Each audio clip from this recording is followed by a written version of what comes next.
Fala investidor, fala investidora, como é que vocês estão? Espero que estejam todos muito bem. E nesse vídeo eu vou comentar com vocês um pouco de uma ação que é extremamente polêmica, não muito pelo próprio ativo, mas por conta da carga política que nós temos por detrás dela. E eu vou falar exatamente da Petrobras. E para você ficar situado, nós temos um grupo no WhatsApp e lá nós tratamos sobre diversos assuntos. E lá foi colocado também um post a respeito da Petrobras, que eu vou trazer aqui com vocês um pouco de algumas inverdades e aqui um pouco de um racional que você precisa ter no momento de investir. Por quê? Quando você olha para um determinado ativo e percebe que existe um viés político, você precisa olhar a informação do modo que ela efetivamente é e não aquilo que querem transmitir para você, porque esse viés político, essa ideia de sempre colocar um contra o outro, isso torna o investimento muito perigoso, porque você deixa de analisar friamente toda uma questão ali que é posta para você de estrutura da empresa, de lucratividade, e começa a ir para uma parte muito mais de rivalidade, um pouco mais ali emocional, que não condiz com a melhor prática de investimento. Então, eu vou convidar você para assistir esse vídeo e nós falaremos hoje sobre Petrobras. Então, vamos lá.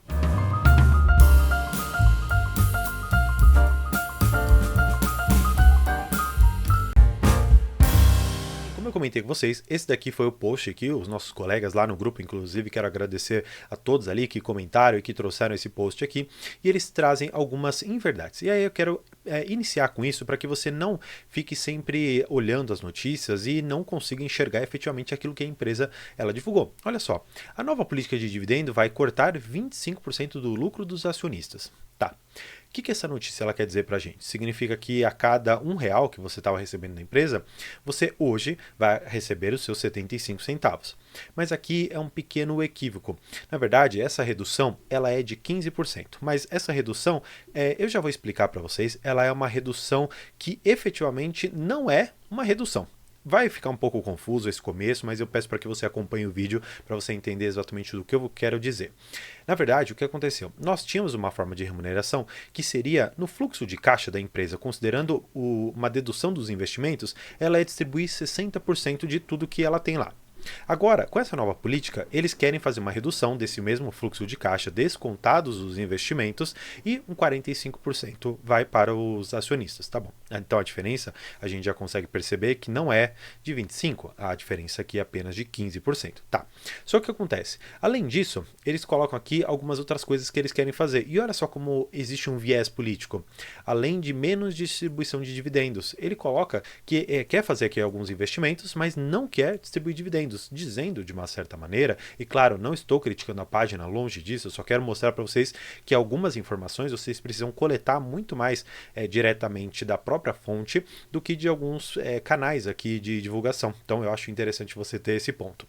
E como existe um certo viés, como eu comentei aqui, ele encerra para fazer o L. Bem, isso aqui eu não vou nem comentar, o canal ele não é para discutir política. Claro, eu vou trabalhar com vocês aspectos da política que podem interferir no cenário macro, microeconômico ou até mesmo num determinado setor ou numa própria empresa.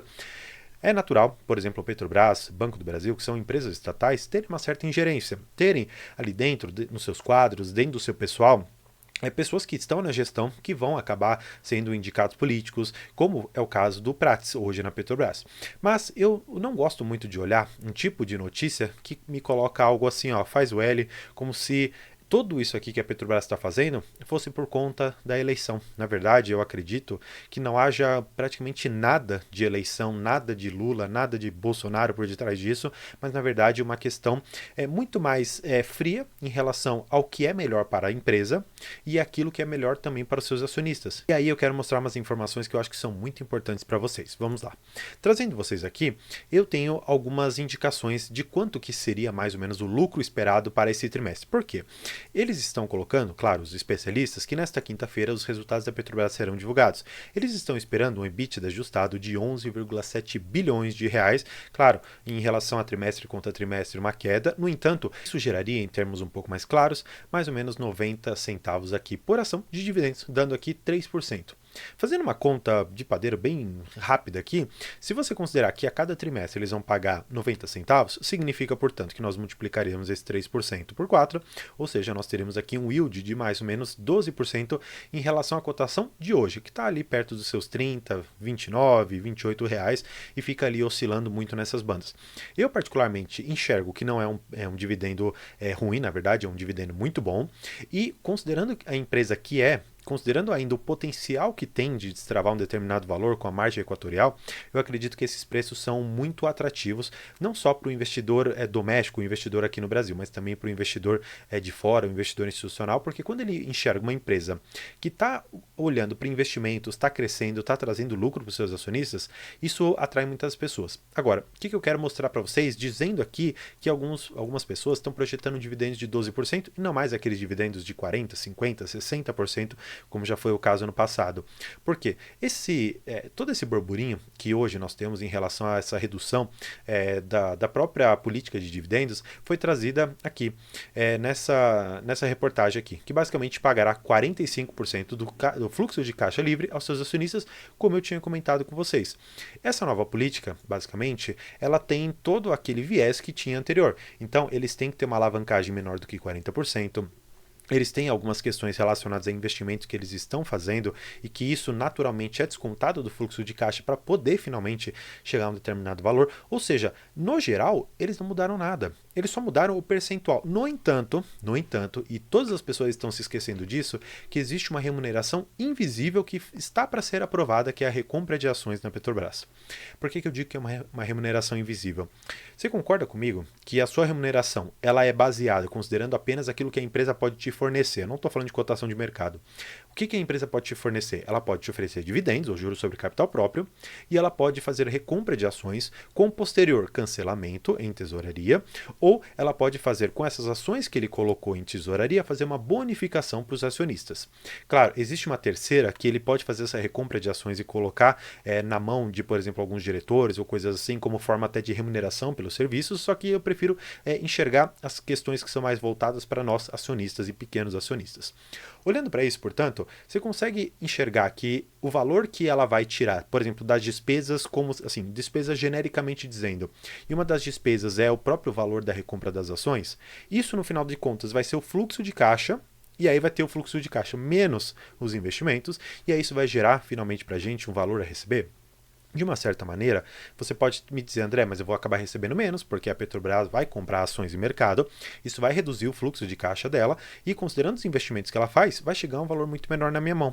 Na verdade, não. Olha por quê. E é por isso que eu peço que você sempre enxergue as coisas efetivamente como elas são e não através de um viés político ou sob a lupa de uma outra pessoa. Por quê? Quando você recompra ações, você está trazendo para o mercado a notícia, primeiro, de que as ações estão de uma certa maneira barata. Segundo, que você retirando algumas ações de mercado, no momento em que você distribui os valores para os seus acionistas em forma de dividendos, você não pode remunerar as ações que estão em tesouraria. Consequentemente, o bolo, ou seja, o valor geral que tem ali em mercado, o bolo de pessoas que têm ações em mercado, acaba proporcionalmente recebendo mais. Vamos para um exemplo. O exemplo é o seguinte, vamos supor a mesma coisa. A Petrobras, ela lucrou ali os seus 10 bilhões, mais ou menos, tá bom? E aí, você tem 10 bilhões também de ações em mercado. Só para facilitar o meu exemplo aqui. Vamos supor que eles fizeram uma recompra de 1 bilhão de ações. Tá. Então significa que eu continuo com lucro de 10 bi, mas eu tenho 9 bi hoje de ações em mercado. Significa que, proporcionalmente, cada uma delas começou a receber 10% a mais. Então, se você tinha um dividendo, por exemplo, que era de R$1 até então, você passará a receber 1,10 com a mesma ação e recebendo o mesmo valor, só que agora proporcionalmente à quantidade de ações que estão em circulação.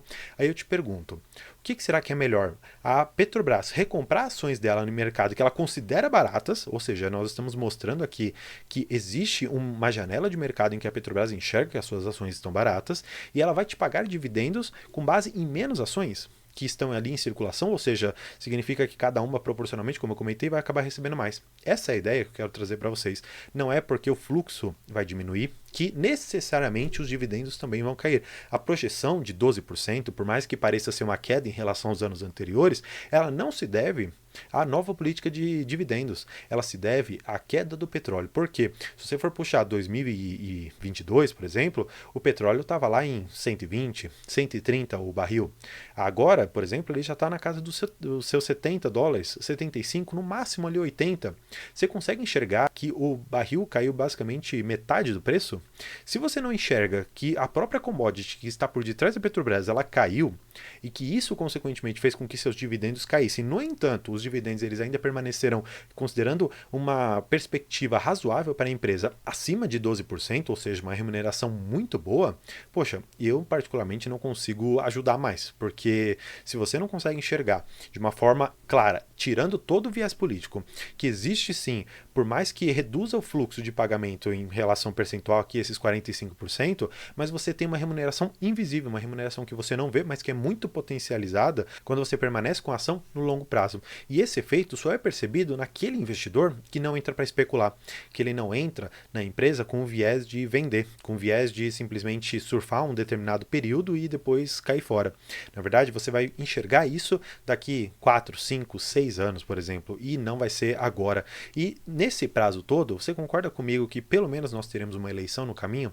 Será que na próxima eleição o atual presidente ele permanecerá? E será que, mudada a presidência, você vai mudar sua tese de investimento? Por isso que eu sempre comento aqui no canal, não tenha nunca um viés político de você adorar uma determinada pessoa, uma determinada entidade, como algumas pessoas colocam. Olhe, claro, para dentro da Bolsa de Valores com um viés puramente técnico, nunca político. Para encerrar, eu quero apenas mostrar uma questão que o Prats ele comentou, e eu já venho comentando no canal com vocês diversas vezes, e aqui eu achei extremamente comedida as palavras aqui do Prats, porque ele disse algo muito importante que eu já comentei com vocês. O quê? Que essa questão toda da exploração do Foz do Amazonas, eles basicamente tentam criar uma crise onde não há. Isso aqui eu não vou concordar com ele, porque existe sim uma crise de confiança no próprio IBAMA, porque estão colocando ali uma certa questão política muito puxada pela Marina Silva. Então, não entra numa questão política, mas aqui estão colocando uma crise interna ali nos próprios partidos, né? Até mesmo dentro do Congresso estão fazendo algumas crises aqui. Então, essa crise ela não é da Petrobras, mas é uma crise política. Como eu comentei, eu não vou comentar sobre a política, mas eu vou comentar sobre fatos políticos que podem influenciar na sua tomada de decisão. Agora, o que eu acho que é importante, eu vou até deixar bem grifado para vocês. O Prats ele disse com claras palavras que essa condução do pedido de licenciamento socioambiental, por ser um projeto sensível e relevante, requer o quê? Muita responsabilidade. Como eu comentei com vocês, e mais uma vez eu reforço, um projeto ambiental do tamanho do que estão querendo fazer ali na Foz do Amazonas é muito grande. O investimento é na casa ali dos seus 4 bi de dólares. Ou seja, nós estamos falando de um investimento de mais ou menos ali uns 18 bilhões de reais. Não é coisa pequena. Não dá para simplesmente o IBAMA ele entregar uma licença ambiental, os órgãos ambientais entregarem ali o alvará para eles construírem e operarem aquilo por um determinado tempo e depois eles voltarem atrás. Porque a própria Petrobras vai investir um dinheiro e se a licença foi concedida e depois cassada sem motivo nenhum, sem eles terem descumprido nenhuma das cláusulas ali do licenciamento, ela pode ser indenizada. E da onde sai a indenização que o governo paga? Do seu bolso. Por isso que eu sempre comento, não queira que uma empresa como Petrobras, como Vale, exerçam um papel relevante na economia sem que haja junto uma necessidade de cautela ao meio ambiente, porque se você se descuidar disso, vai acontecer o que aconteceu infelizmente em Mariana, Brumadinho. Não podemos esquecer também de vazamentos tantos ali de petróleo que nós tivemos na Petrobras. Então olha só o dano ambiental que nós temos aqui. Por isso que eu sempre comento e vou reforçar mais uma vez, a cautela nesse momento ela é necessária. Não existe por detrás, pelo menos eu quero acreditar nisso, dos órgãos ambientais, um viés político de dizer, olha, não vou autorizar isso apenas porque o presidente Lula está hoje aqui à frente, ou porque o presidente Bolsonaro era o melhor. Não, não tem nada disso. Existe uma questão muito importante que tem que ser analisada e que leva tempo. Alguns licenciamentos ambientais para ver o estudo, por detrás daquele licenciamento demoram alguns meses, alguns até anos. Imagina só o tamanho da Petrobras. Imagina só o quanto de investimento e o quanto que aquilo pode impactar aquela determinada região. Por isso que eu enxergo e reforço com vocês. Nunca tenham um viés político, apenas dados e apenas aquilo que efetivamente é. E é isso que eu quero pregar aqui no canal, para que você tenha um método de investimento claro e consiga alcançar a sua liberdade financeira através aqui dos investimentos, tá certo? Então, quero agradecer mais uma vez, convidar você a se inscrever no canal se tiver gostado. Por hoje é isso. Muito obrigado e tchau!